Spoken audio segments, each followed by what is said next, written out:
नमस्कार दोस्तों, मेरा नाम है विकास और स्वागत है आपका हमारे YouTube प्लेटफॉर्म पॉलिटी पाठशाला पर। आज के हमारे इस लेक्चर में हम कंटिन्यू करेंगे 11th क्लास के lesson constitution why and how को। ये इस लेसन का पार्ट 3 है। पहले के जो दो पार्ट्स हैं वो ऑलरेडी चैनल पर अवेलेबल हैं, जिनके लिंक आपको डिस्क्रिप्शन में मिल जाएंगे। तो आइए शुरू करते हैं हमारा आज का लेक्चर और देखते हैं कि इस थर्ड पार्ट में किन टॉपिक्स को हमें आज डिस्कस करना है। सबसे पहले हम बात करेंगे how was the Indian constitution made, Bharat का संविधान कैसे बना। इस टॉपिक के अंदर हम देखेंगे कि इंडियन कॉन्स्टिट्यूशन को बनने का प्रोसेस क्या था, उसको बनाया किसने। नेक्स्ट टॉपिक रहेगा हमारा जो कॉन्स्टिट्यूएंट असेंबली थी, जिसने इंडियन कॉन्स्टिट्यूशन को फ्रेम किया, जिसने इंडियन कॉन्स्टिट्यूशन को बनाया, उस असेंबली का नेचर कैसा था या फिर कॉम्पोजिशन क्या था। वो जो असेंबली थी, वो जो सभा थी, वो किस तरह से बनी थी, उसमें कितने लोग थे, कौन कौन से ग्रुप के थे, etcetera and etcetera. And the third topic is the principle of deliberation. जो संविधान सभा थी उसकी काम काज की शैली क्या थी, यानी कि जो हमारी कॉन्स्टिट्यूएंट असेंबली थी जिसने संविधान बनाया, उसने किस तरह से काम किया और किस तरह से किस प्रोसेस को फॉलो करते हुए उसने संविधान का निर्माण किया। तो आइए शुरू करते हैं और बढ़ते हैं हमारे पहले टॉपिक की तरफ, जो कि है how was the Indian constitution made. Constitution was made by the Constituent Assembly which was formed by Cabinet Mission in 1946। जो हमारा भारत का संविधान था, जो इंडियन कॉन्स्टिट्यूशन था, उसको एक असेंबली ने, एक ग्रुप ऑफ पीपल ने बनाया, जिसको हम कॉन्स्टिट्यूएंट असेंबली कहते हैं या फिर जिसको संविधान सभा कहा जाता है। किसी भी कंट्री में जब कॉन्स्टिट्यूशन बनाया जाता है तो उस कॉन्स्टिट्यूशन को बनाने के लिए लोगों को चुना जाता है इलेक्शन के थ्रू। वो इलेक्शन डायरेक्ट इलेक्शंस भी हो सकते हैं, यानी कि प्रत्यक्ष चुनाव भी हो सकते हैं, और अप्रत्यक्ष यानी कि इनडायरेक्ट इलेक्शन भी हो सकते हैं। ठीक उसी तरह से इंडिया के अंदर भी एक कॉन्स्टिट्यूएंट असेंबली बनाई गई, संविधान सभा बनाई गई, जो कि बनाई गई 1946 में कैबिनेट मिशन की सिफारिश पर। कैबिनेट मिशन जो है वो एक डेलीगेशन था ब्रिटेन की कैबिनेट मिनिस्ट्री के कुछ मिनिस्टर्स जो ब्रिटेन से इंडिया आए थे। इंडिया के अंदर आ करके उन्होंने यहाँ के हालातों का एक तरीके से देखा जाए तो जायजा लिया, यहाँ की सिचुएशन को समझा और उसके बेस पर उन्होंने इंडिया में कॉन्स्टिट्यूशन बनाने के लिए कॉन्स्टिट्यूएंट असेंबली की बात कही और एक पूरा स्ट्रक्चर बताया कि किस तरह से भारत में वो संविधान सभा बनेगी। उसी आधार पर on the basis of cabinet mission जो इंडिया की संविधान सभा है वो बनाई गई। अब सवाल आता है संविधान सभा होती क्या है। तो in easy words, a assembly or a body of representatives especially gathered to draft or revise a nation's constitution। यानी कि संविधान सभा लोगों की वो सभा है, प्रतिनिधियों की वो सभा है जिसका उद्देश्य संविधान बनाना या फिर संविधान का संशोधन करना है। ठीक है, तो जो सभा संविधान बनाती है, जो सभा, जो असेंबली कॉन्स्टिट्यूशन बनाती है या फिर कॉन्स्टिट्यूशन को रिवाइज करती है, उस असेंबली को, उस सभा को कॉन्स्टिट्यूएंट असेंबली या फिर संविधान सभा कहा जाता है। इंडिया के अंदर भी कॉन्स्टिट्यूएंट असेंबली बनाई गई और मोस्ट ऑफ द कंट्रीज जहां पे भी कॉन्स्टिट्यूशंस बनाए जाते हैं या रिवाइज किए जाते हैं तो वो काम कॉन्स्टिट्यूएंट असेंबली ही करती है। इसके साथ हम आगे बढ़ते हैं। जो कॉन्स्टिट्यूएंट असेंबली होती है, यानी इंडिया के कॉन्स्टिट्यूएंट असेंबली की अगर हम बात करें, संविधान सभा की बात करें, तो ऐसा तो है नहीं कि एक संविधान सभा में सिर्फ एक इकलौता आदमी या एक इकलौता सदस्य होगा। मल्टीपल लोग होते हैं, ग्रुप ऑफ पीपल इसीलिए कहा गया है। तो इंडियन कॉन्स्टिट्यूएंट असेंबली यानी कि भारत की संविधान सभा में जो लोग थे, वो लोग अप्रत्यक्ष चुनाव द्वारा चुने गए थे। अप्रत्यक्ष चुनाव यानी कि इनडायरेक्ट इलेक्शन। ऐसा नहीं है कि कैबिनेट मिशन ने देश में से किसी को भी उठा के कॉन्स्टिट्यूएंट असेंबली में बिठा दिया कि आप लोग आइए और कॉन्स्टिट्यूशन बनाइए। हम पिछले टॉपिक्स में डिस्कस कर चुके हैं कि कॉन्स्टिट्यूशन इजीली इम्प्लीमेंट होगा ही तभी जब उसे बनाने वाले लोग भी काफी ज्यादा अच्छे होंगे, उनकी इमेज लोगों के बीच में अच्छी होगी, लोग उनको मानते होंगे, जानते होंगे। इसी तरह से इंडिया के अंदर जब कॉन्स्टिट्यूशन बनाया गया तो बहुत सारे जो इंडिया के लीडर्स थे, जो इंडिया को आज़ादी दिलाने में अपना रोल प्ले कर रहे थे, उन लोगों को इनडायरेक्ट इलेक्शन के थ्रू चुना गया और कॉन्स्टिट्यूंट असेंबली भेजा गया संविधान बनाने के लिए। Now the next point is, जो कॉन्स्टिट्यूंट असेंबली में इनडायरेक्ट चुनाव से चुने गए लोग थे, सदस्य थे, वो चुने कैसे गए? तो बेसिकली वो चुने तो इनडायरेक्ट इलेक्शन के द्वारा गए, लेकिन सवाल ये आता है कि इनडायरेक्ट इलेक्शंस में पार्टिसिपेट किसने किया? इलेक्शंस बेसिकली दो तरह के होते हैं, किसी भी डेमोक्रेसी में, किसी भी लोकतंत्र में, या फिर कोई भी ऐसा देश, ऐसा समाज जहां पर इलेक्शंस होते हैं, तो इलेक्शंस को दो पार्ट में मेजरली डिवाइड किया जाता है। एक होता है इनडायरेक्ट इलेक्शन यानी कि अप्रत्यक्ष चुनाव, दूसरा होता है डायरेक्ट इलेक्शन यानी कि प्रत्यक्ष चुनाव। तो कॉन्स्टिट्यूंट असेंबली को इनडायरेक्ट इलेक्शन के थ्रू चुना गया था। अब सवाल आता है कि इनडायरेक्ट इलेक्शन है क्या? आप इसका एग्जाम्पल लेके ऐसे समझ सकते हैं कि इंडिया के अंदर प्रधानमंत्री के जो चुनाव होते हैं, जब प्रधानमंत्री को चुना जाता है तो वो प्रत्यक्ष चुनाव के जरिए होता है। यानी कि हम लोग डायरेक्टली एक पार्टी के एक मेंबर को वोट करके जिताते हैं, और उस जिस पार्टी को सबसे ज्यादा वोट्स मिलते हैं, उसका जो नेता होता है वो प्रधानमंत्री बनता है। यानी कि डायरेक्टली देश की जनता प्रधानमंत्री को चुनने में अपना रोल प्ले करती है। डायरेक्टली जब जनता पार्टिसिपेट कर रही है तो उसको हम डायरेक्ट इलेक्शन बोलेंगे।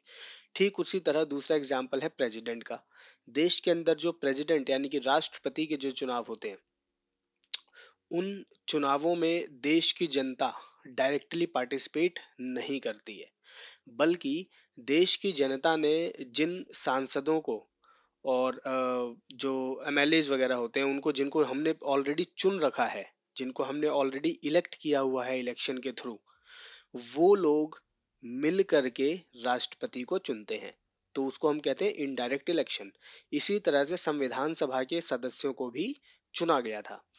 भारतीय सरकार अधिनियम 1935, गवर्नमेंट ऑफ इंडिया एक्ट 1935 आया था, यानी कि 1935 में एक एक्ट बनाया गया था इंडिया के अंदर। ब्रिटिशर्स और इंडियन दोनों ने मिल करके वो एक्ट बनाया, जिसके थ्रू ये तय किया गया कि इंडिया के अंदर किस तरीके से रूल्स रेगुलेशंस चलेंगे। उसी एक्ट के अंदर इलेक्शंस करने की बात की गई थी, और उसी एक्ट के अंदर क्योंकि इलेक्शन करने की बात की गई थी, तो 1935 और 36 के आसपास इंडिया के अंदर इलेक्शंस हुए। और वो जो इलेक्शंस हुए थे वो स्टेट इलेक्शन थे, यानी कि राज्यों के अंदर इलेक्शन हुए थे। राज्य की जो विधानसभा होती है उसके लिए वो चुनाव हुए थे। तो इंडिया के लोगों ने 1935-36 में विधानसभा के सदस्यों को, यानी कि लेजिस्लेटिव असेंबली के मेंबर्स को इलेक्शन के थ्रू चूज किया था। तो वो लोग जिनको हमने उस टाइम पीरियड में चूज किया था, इलेक्ट किया था, उन लोगों ने इलेक्शन में पार्टिसिपेट किया, और उन लोगों ने ही उन सदस्यों को, उन मेंबर्स को चुना जिन्हें संविधान बनाने की जिम्मेदारी दी गई। तो इस तरह से इंडियन कॉन्स्टिट्यूशन बना कैसे? कॉन्स्टिट्यूएंट असेंबली द्वारा बना। कॉन्स्टिट्यूएंट असेंबली को बनाने की सिफारिश कैबिनेट मिशन की थी। कैबिनेट मिशन ने जो है कि इनडायरेक्ट इलेक्शन के थ्रू कॉन्स्टिट्यूएंट असेंबली बनाने की बात कही। 1935 एक्ट के तहत इंडिया में जो इलेक्शंस हुए थे, उन इलेक्शंस में जिन लीडर्स को चुना गया था, उन लीडर्स ने उन मेंबर्स को चुना जो इंडिया का कॉन्स्टिट्यूशन बनाने के लिए भेजे गए। सो गाइज, अब हम देखते हैं कि जो कैबिनेट मिशन 1946 में इंडिया आया था, जिसने कॉन्स्टिट्यूएंट असेंबली यानी संविधान सभा को बनाने की सिफारिश की और बात कही, उसने क्या सुझाव दिए। उन्होंने एक पूरा क्राइटेरिया सेट किया कि किस हिसाब से संविधान सभा को बनाया जाएगा, जिससे कि सारे देश के सभी लोगों का प्रतिनिधित्व यानी कि रिप्रेजेंटेशन कॉन्स्टिट्यूएंट असेंबली में हो सके, और जो संविधान बने वो सभी लोगों के हित में बने। सभी कम्युनिटीज, सभी रिलीजन, सभी कास्ट, सारे जेंडर्स के लोग कॉन्स्टिट्यूएंट असेंबली में पार्टिसिपेट कर सकें, और अपने अपने लोगों को लोगों का रिप्रेजेंटेशन यानी कि प्रतिनिधित्व कर सकें। तो कॉन्स्टिट्यूएंट असेंबली के अंदर जो कैबिनेट मिशन था, उन्होंने जो प्लान तैयार किया था उसके हिसाब से उन्होंने कहा कि जो हमारे स्टेट थे, यानी जिसे हम प्रांत बोलेंगे, और जो उस टाइम पीरियड में कुछ ऐसी जगहें भी थी इंडिया के अंदर जिन्हें प्रिंसली स्टेट यानी कि रियासत कहा जाता था, जहाँ पर राजा महाराजा शासन करते थे डायरेक्टली, और इनडायरेक्टली अंग्रेज ही करते थे बाकी भारत के हिस्सों की तरह। तो उन लोगों को उनकी पॉपुलेशन के हिसाब से जो है कि सीटें दी गई कॉन्स्टिट्यूएंट असेंबली में। जैसा कि आज के टाइम पे भी होता है, लगभग 10-12 लाख लोगों के ऊपर एक सीट होती है पार्लियामेंट में, यानी एक मेंबर जो होता है पार्लियामेंट का, वो लगभग 10 से 12 लाख लोगों को रिप्रेजेंट करता है। ठीक उसी तरह से कॉन्स्टिट्यूएंट असेंबली में भी ये सिस्टम जो है था कि 10 से 12 लाख लोगों को एक मेंबर रिप्रेजेंट करे, जिससे कि ज़्यादा भीड़ भी ना इकट्ठी हो कॉन्स्टिट्यूएंट असेंबली में, और सभी लोगों का रिप्रेजेंटेशन भी हो जाए। ठीक है। इसके साथ जो अगला पॉइंट है वो ये है कि जितनी भी स्टेट्स थी, जितने भी प्रांत थे उस समय इंडिया के अंदर, उन सभी के अंदर जो मेन मेन हमारे रिलीजन्स हैं, मुस्लिम, सिख और हिंदू, और जो दूसरे रिलीजन्स थे उस टाइम पीरियड में, जो आज भी हैं हालांकि, उन सभी के अंदर सीटों का बंटवारा बराबर बराबर कर दिया गया, जिससे कि किसी भी रिलीजन को ये ना लगे कि उनको इक्वल रिप्रेजेंटेशन नहीं मिल रहा है। सपोज एक स्टेट है जहाँ पर 10% लोग मुस्लिम हैं, 10% लोग सिख हैं, 50% लोग हिंदू हैं, और बाकी जो आपका 20% बचा वो अदर कम्युनिटीज़ हैं, और वहाँ से अगर 10 सीटें निकल के आनी है कॉन्स्टिट्यूएंट असेंबली में, उस स्टेट की 10 सीट्स रिजर्व हैं, तो क्योंकि 50% हिंदू हैं तो 5 सीटें हिंदुओं को मिल जाएंगी, 10% 10% जो है मुस्लिम्स हैं, तो 10 का 10% यानी कि एक सीट मुस्लिमों को मिल जाएगी, और 1% सिख को मिल जाएगी। बाकी की 3% या 2% जो बची वो अदर जो रिलीजन वाले लोग हैं या अदर कम्युनिटीज़ हैं उनको मिलेंगी। तो इस तरीके से उनकी पॉपुलेशन के हिसाब से सीटों को इक्वली डिवाइड किया गया, जिससे कि सभी का रिप्रेजेंटेशन इजीली हो सके। इसके साथ जो अगला पॉइंट है, जो हमारा स्टेट्स थे जहाँ पे ऑलरेडी 1935 में इलेक्शन हो चुके थे, हमने देखा कि उन लोगों ने मेंबर ऑफ कॉन्स्टिट्यूएंट असेंबली को चुना, इलेक्ट किया कि कौन कॉन्स्टिट्यूशन बनाएगा। जिस मेथड के थ्रू उनको चुना गया था वो है आपका समानुपातिक प्रतिनिधित्व और एकल संक्रमण मत प्रणाली, जिसे आप अंग्रेजी में कहेंगे proportional representation with single transferable vote method. अब ये होता क्या है, इसके बारे में आपको ज़्यादा डिटेल में नहीं पढ़ना है, क्योंकि आगे हम दूसरे चैप्टर्स में इसको डिटेल में पढ़ेंगे। फिलहाल आपको बस ये याद रखना है कि वो कौन सा मेथड था, वो कौन सी पद्धति थी जिसके द्वारा मेंबर ऑफ लेजिस्लेचर असेंबलीज ने संविधान सभा के सदस्यों को चुना था। मोटे तौर पर देखा जाए तो समानुपातिक प्रतिनिधित्व यानी कि प्रोपोर्शनल रिप्रेजेंटेशन और सिंगल ट्रांसफरेबल वोट एकल संक्रमण मत पद्धति होती क्या है। इसमें क्या किया जाता है कि जो कैंडिडेट होते हैं, जो कैंडिडेट खड़े होते हैं इलेक्शंस में, वो एक्चुअल में उनके नाम को वोट नहीं मिलता है, उनकी पार्टी को वोट मिलता है। यानी कि वोट करने वाले जो लोग हैं, जो जनता है, इस केस में जो मेंबर ऑफ लेजिस्लेचर असेंबली हैं एमएलएज, वो वोट कर रहे हैं। तो एमएलएज जब वोट करेंगे तो उनके सामने लीडर का नाम नहीं होगा, उनके सामने पार्टीज के नाम होंगे, जो पार्टीज इलेक्शन में खड़ी हो रही हैं। इससे क्या होता है कि वोटिंग जो है वो बहुत ज़्यादा अच्छी होती है, उसके साथ साथ वोट्स कभी भी वेस्ट नहीं जाते हैं, और इसके साथ साथ ये डेमोक्रेसी को बहुत ज़्यादा और अच्छा बनाती है, यानी कि सबका इक्वल रिप्रेजेंटेशन लेके आती है। सपोज 4 पार्टीज अगर इलेक्शन में खड़ी हो रही हैं और 200 लोग वोट कर रहे हैं उन 4 पार्टीज को, तो वो अपनी एक तरीके से देखा जाए तो प्रेफरेंस देते हैं कि वो नंबर 1 किसको देना चाहेंगे, नंबर 2 किसको देना चाहेंगे, नंबर 3 किसको देना चाहेंगे। और इसके साथ साथ वो एक किसी इंडिविजुअल को ये नंबर्स नहीं दे रहे हैं, अपनी ये प्रेफरेंस वो किसी इंडिविजुअल के लिए नहीं बता रहे, अपनी ये प्रेफरेंस वो पार्टी के लिए बता रहे हैं। इससे क्या होता है कि सभी पार्टियों को थोड़ी बहुत सीटें मिल ही जाती हैं। कोई भी पार्टी ऐसी नहीं होती जिसको एक भी सीट नहीं मिलती है। अगर हम जैसा आज के टाइम पे इलेक्शन होता है first past the post system method के थ्रू, उसमें क्या होता है कि कई बार ऐसा होता है कि बहुत सी पार्टीज को तो बिल्कुल ही रिप्रेजेंटेशन नहीं मिलता है, बिल्कुल भी सीटें नहीं मिलती हैं। बट इन सिस्टम्स के थ्रू सभी पार्टियों को थोड़ी बहुत सीटें मिल जाती हैं। और इसी चीज़ को सुनिश्चित करने के लिए, इसी चीज़ को एक तरीके से देखा जाए तो ध्यान में रख करके इस सिस्टम का यूज़ किया गया था। इसके साथ जो देसी रियासतें थी यानी कि जो प्रिंसली स्टेट्स थी, उन प्रिंसली स्टेट्स को कहा गया था कि आप अपने हिसाब से अपना रिप्रेजेंटेशन कीजिए। यानी कि अगर आप चाहते हैं कि आप किसी को चुन करके भेजें इलेक्शन के थ्रू, तो आप इलेक्शन के थ्रू चुन करके भेज दीजिए। अगर आप डायरेक्ट किसी को नॉमिनेट करके भेजना चाहते हैं, यानी कि किसी सदस्य को आप मनोनीत करना चाहते हैं, तो आप वो कर दीजिए। तो हालांकि जो देसी रियासतें थीं, जो प्रिंसली स्टेट्स थीं, उन्होंने अपने एक एक बंदे को डायरेक्ट ही नॉमिनेट करके कॉन्स्टिट्यूएंट असेंबली में भेज दिया था। कुछ इक्का दुक्का रियासतें होंगी शायद जिन्होंने इलेक्शंस के थ्रू किसी को इलेक्ट किया हो और फिर भेजा हो, बट 99.9% जो देसी रियासतें थीं इंडिया के अंदर उस समय, उन्होंने अपने अपने रियासत से एक इंडिविजुअल को नॉमिनेट करके कॉन्स्टिट्यूएंट असेंबली में भेज दिया था।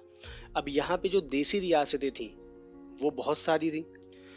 उन सभी देसी रियासतों को भी एक परसेंटेज दिया गया था कि कॉन्स्टिट्यूएंट असेंबली में टोटल इतनी सीटें अगर हैं तो आपको इसमें से सिर्फ इतनी मिलेंगी। अगर उन नंबर्स की हम बात करें तो वो अप्रॉक्स 93 थी, यानी कि 93 सीट्स कॉन्स्टिट्यूएंट असेंबली में देसी रियासतों की थी। और देसी रियासतें लगभग उस टाइम पे 1000-1200 के आसपास थी अप्रॉक्स। तो उन सभी लोगों को तय करने दिया गया कि आप अपने हिसाब से अपना रिप्रेजेंटेशन कीजिए कि किस देसी रियासत से, किस प्रिंसली स्टेट से कितने लोगों को आप नॉमिनेट करके भेजना चाहते हैं। तो वो सिस्टम उनके ऊपर ही छोड़ दिया गया था। इस तरीके से कैबिनेट मिशन ने ये प्लान तैयार किया और इस प्लान को ध्यान में रखते हुए, इन पॉलिसी और इन रूल्स को ध्यान में रखते हुए कॉन्स्टिट्यूएंट असेंबली बनाई गई, जिस कॉन्स्टिट्यूएंट असेंबली ने कॉन्स्टिट्यूशन को बनाया। हमारा नेक्स्ट टॉपिक है composition of the constituent assembly, यानी कि संविधान सभा का स्वरूप क्या था। संविधान सभा के स्वरूप या फिर कॉम्पोजिशन से मतलब है कि कॉन्स्टिट्यूएंट असेंबली में कौन कौन से लोग थे, किस जाति, किस रिलीजन, किस पार्टी के कितने लोग थे, टोटल कितने मेंबर थे, कौन किस पोजीशन पे काम कर रहा था, वगैरह वगैरह। तो अगर हम देखें तो सबसे पहले जो बात आती है वो टोटल 389 पीपल्स 389 पीपल यानी कि 389 सदस्य संविधान सभा में थे। लेकिन ये जो नंबर है ये इनिशियली है। इनिशियली इट मींस कि जब पहली बार संविधान सभा बनाई गई। आपको पता है संविधान सभा 1946 में बनाई गई, दिसंबर 1946 में, और दिसंबर 1946 में कॉन्स्टिट्यूएंट असेंबली बनाई गई। बट अगस्त 1947 में देश का विभाजन हो गया, पार्टीशन हो गया।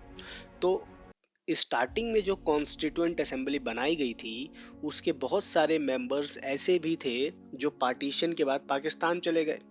बहुत सारे मेंबर्स ऐसे थे जो उस हिस्से से चुन करके आए थे जो पाकिस्तान का हिस्सा बन गया, जो जगह पाकिस्तान बन गई। तो इस वजह से स्टार्टिंग में कॉन्स्टिट्यूएंट असेंबली में 389 मेंबर्स थे, बट आज़ादी के बाद वो बचे 299। ठीक है, तो ये कॉम्पोजिशन है जिसके अंदर आप अगर स्क्रीन पे देख रहे हो तो आपको दिख रहा होगा कि जो कांग्रेस की उसके अंदर सीट्स थी वो अराउंड 208 थी, 208। और उसके साथ अराउंड प्रिंसली स्टेट्स जो थे वो 93 थे। इसके साथ जो ऑल इंडिया मुस्लिम लीग थी उसको 73 सीट्स मिली थी, और उसके साथ 15 सीट्स अदर पार्टीज को मिली थी। ये टोटल 389 का कॉम्पोजिशन है। ठीक है, अब इसके साथ अगर आप आगे देखें तो जून 3, 1947 को ये तय किया गया कि भारत का विभाजन होगा। अगस्त 1947 में देश आज़ाद हो गया, यानी विभाजित हो गया, और कुछ लोग, सॉरी आधे तो नहीं, मुस्लिम पॉपुलेशन के मैक्सिमम लोग जो है वो पाकिस्तान चले गए। इसके साथ जब विभाजन हो गया, डिवीजन हो गया, देश दो टुकड़ों में बट गया, तो संविधान सभा भी दो टुकड़ों में बटी। जो लोग पाकिस्तान को रिप्रेजेंट कर रहे थे वो पाकिस्तान चले गए, बाकी लोग इंडिया रह गए। फिर पाकिस्तान ने अपनी खुद की एक नई कॉन्स्टिट्यूएंट असेंबली बनाई, अपनी एक अलग संविधान सभा बनाई, जिस सभा ने वहां का संविधान बनाया। ठीक है। तो जब 1947 में देश आज़ाद हो गया, उसके बाद टोटल 299 मेंबर्स ही यहाँ की कॉन्स्टिट्यूएंट असेंबली में रह गए, और उन 299 मेंबर्स ने मिल करके इंडिया का कॉन्स्टिट्यूशन बनाया। लेकिन इंडिया का कॉन्स्टिट्यूशन बनने में लंबा समय लगा। जो एक्चुअल नंबर है 2 साल 11 महीने 18 दिन कुछ घंटे, यानी कि लगभग 3 साल।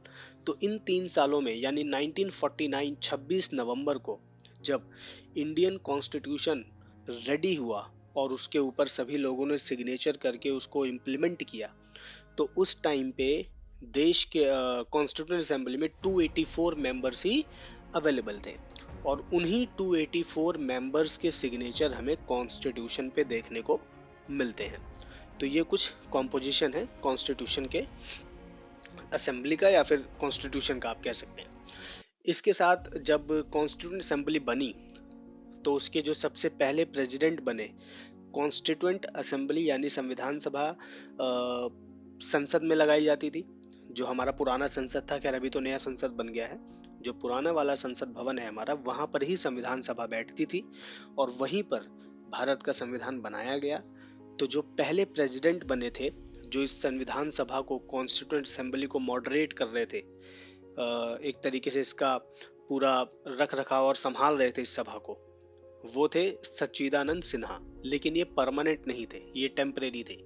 संविधान सभा शुरू हुई, कोई प्रेसिडेंट था नहीं, तो क्योंकि सच्चिदानंद सिन्हा उस सभा में सबसे ज्यादा उम्र दराज थे, यानी सबसे बड़े थे एज में, तो रिस्पेक्ट करते हुए सभी लोगों ने सर्वसम्मति से उनको प्रेसिडेंट बनाया कि आप बन जाइए टेम्परेरी।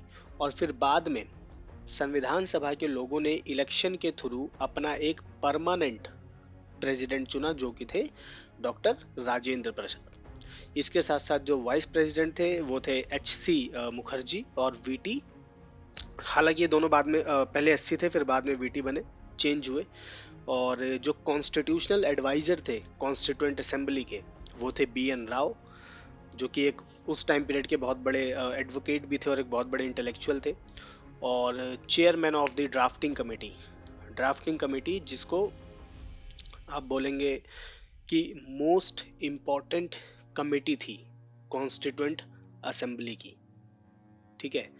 जो ये कमेटी थी, ड्राफ्टिंग कमेटी, जिसका काम कॉन्स्टिट्यूशन का ड्राफ्ट रेडी करना था, संविधान की प्रस्तावना बनाना था कि कॉन्स्टिट्यूशन में क्या क्या चीज़ें होंगी, किन किन चीज़ों पर जोर दिया जाएगा, और एक तरीके की समरी पूरी कॉन्स्टिट्यूशन की कि किन किन चीज़ों पर फोकस किया जाएगा, किन किन चीज़ों को अवॉइड किया जाएगा, किन चीज़ों को मेन फोकस में रखा जाएगा, कौन सी चीज़ें होंगी जो संविधान में मोस्ट इम्पॉर्टेंट मानी जाएंगी, वगैरह वगैरह। तो ये जो सारी चीज़ें तय की गई, ये करी ड्राफ्टिंग कमेटी ने। और ड्राफ्टिंग कमेटी के जो चेयरमैन थे, या फिर आप ये कहें कि जो अध्यक्ष थे, जो लीड कर रहे थे ड्राफ्टिंग कमेटी को, वो थे डॉक्टर BR अम्बेडकर। तो ये थी composition of constituent assembly. So guys, आज का हमारा फाइनल टॉपिक और पार्ट 3 का फाइनल टॉपिक है संविधान सभा के कामकाज की शैली, यानी कि the principle of the deliberation.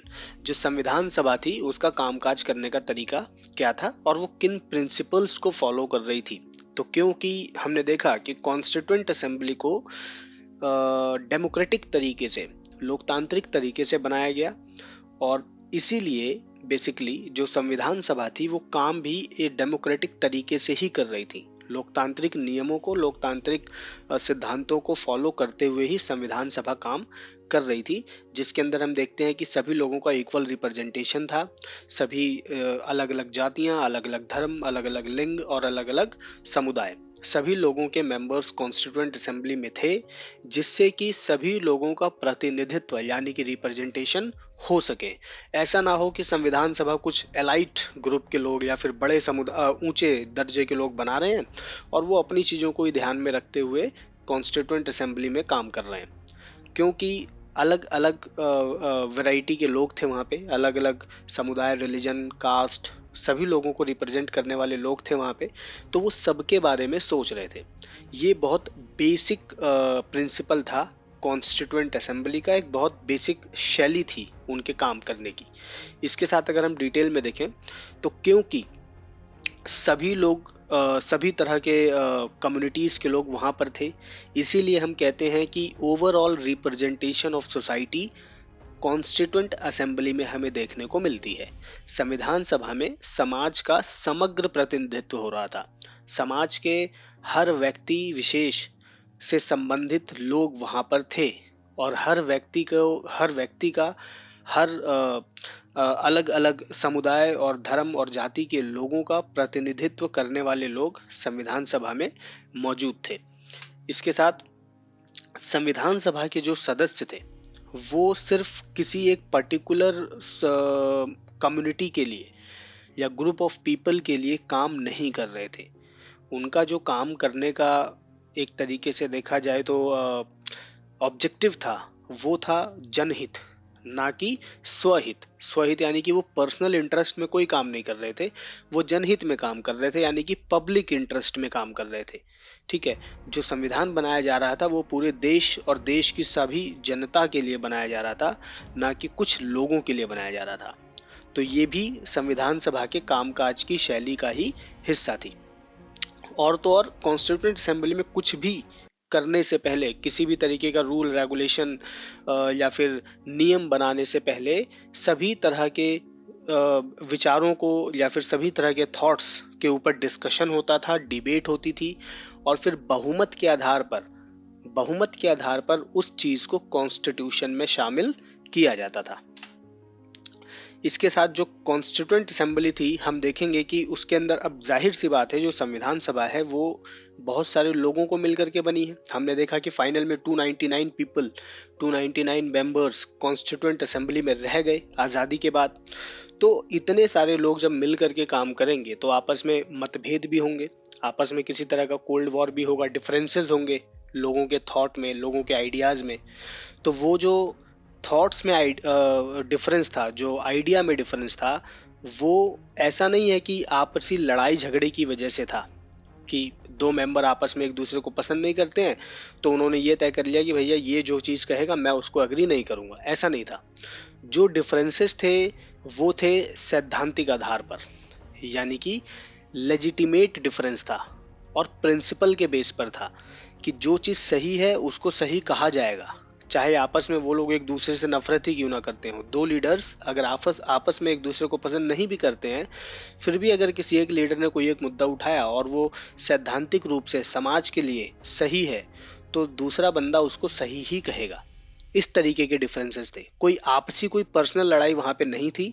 जो लड़ाई जो मतभेद थे वो विचारों के थे, और विचार भी किस लिए, जनहित के विचारों के।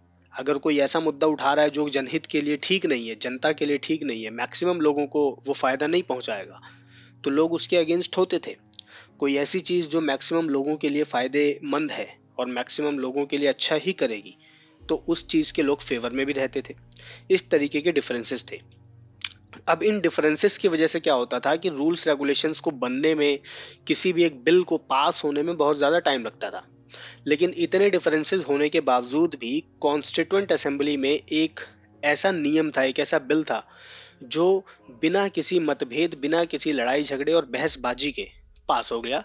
वो था सार्वभौमिक वयस्क मताधिकार, यानी कि यूनिवर्सल सफरेज, कि जिसे हम अडल्ट वोट फ्रेंचाइज भी कहते हैं।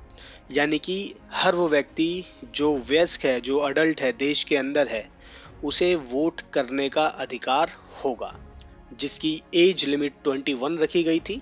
और बाद में कॉन्स्टिट्यूशन में, संविधान में संशोधन किया गया, कॉन्स्टिट्यूशन में अमेंडमेंट हुआ, और वो एज लिमिट 21 यानी 21 से घटा करके 18 कर दी गई। तो ये एक ऐसा मुद्दा था कॉन्स्टिट्यूएंट असेंबली का जिस पर किसी का कोई मतभेद नहीं था, जिसको सभी लोगों ने एक्सेप्ट किया, और सबसे जल्दी ये वाला जो लॉ है वो पास हुआ और संविधान में लिखा गया। The constitution Drew it's authority from the fact that member of the constituent assembly engaged in what one might call public interest, यानी कि संविधान सभा के कामकाज की जो शैली थी, उसके बहुत सारे फीचर्स हैं, बहुत सारी चीजें हैं जो बताती हैं कि संविधान सभा कैसे काम कर रही थी, उसका काम करने का तरीका क्या था। लेकिन संविधान सभा को जो असली ताकत मिल रही थी, वो इस बात से मिलती थी कि संविधान सभा किसी एक आदमी के लिए काम नहीं कर रही है, संविधान सभा पूरे देश के लिए काम कर रही है। संविधान सभा की कामकाज की शैली का, उसके प्रिंसिपल ऑफ डेलिब्रेशन का जो सबसे मेन फैक्ट है वो यही है कि कॉन्स्टिट्यूएंट असेंबली सबके लिए काम कर रही थी, जनहित में काम कर रही थी, पूरे देश के लिए काम कर रही थी। वो किसी एक पर्टिकुलर ग्रुप ऑफ पीपल या पर्टिकुलर कम्युनिटी, पर्टिकुलर रिलीजन या किसी एक इंडिविजुअल के लिए काम नहीं कर रही थी। तो इसीलिए उसका जो काम करने का तरीका था वो काफ़ी ज़्यादा डेमोक्रेटिक था और मेजोरिटी को फॉलो करके किया जा रहा था। सो गाइज, आज के लिए फ़िलहाल इतना ही। यहाँ पे हमारा पार्ट 3 जो है वो कंप्लीट होता है। अगर आपको वीडियो पसंद आई हो तो लाइक करें, शेयर करें, कमेंट करें। अगर आपका कोई सजेशन है, आपका कोई क्वेश्चन है, तो आप वो हमें कमेंट बॉक्स में पूछ सकते हैं और सजेशंस भी दे सकते हैं। Thanks for watching.